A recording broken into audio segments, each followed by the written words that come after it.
រនីបប្រក់ស្បូវកណ្ដមបងកូននាងសា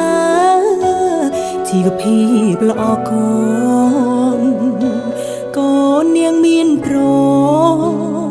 កូនអ្នកមានសង្យុបងបានសន្យា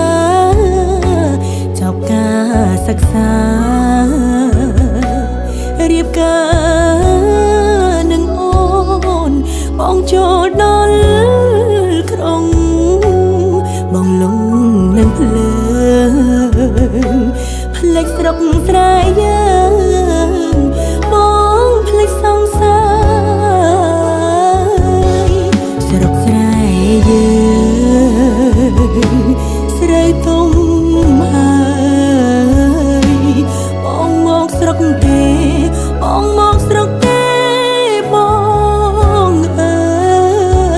យកាលពីឆ្នាំទៅរាល់ពេលច្រូតស្រូវមានផ្លូវបងកាយកូនដើរយំជ្រៅអូនកេងកាយផ្លូវបងផ្លេចបាត់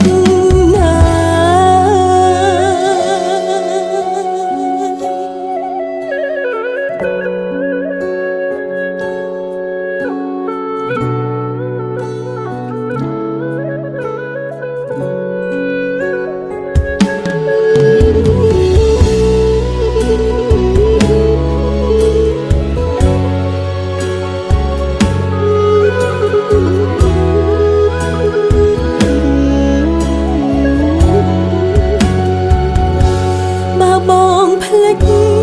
អូនក៏ផ្លេចទៅចោអូនស្ដាយអូនស្រណោអោប្រអើយប្របងកុំផ្លេចស្រុកស្រែកុំផ្លេចស្នេហ៍យើង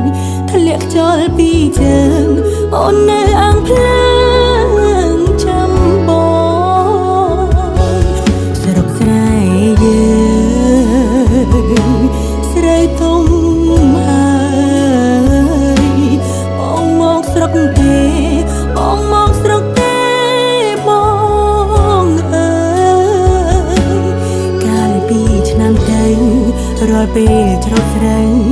មានផ្លូវបងកាយកូនដើរយំជ្រៅអូនកេងកាយផ្លូវបងផ្លេចអងហើយធ្លាក់ខ្យល់ពីជើង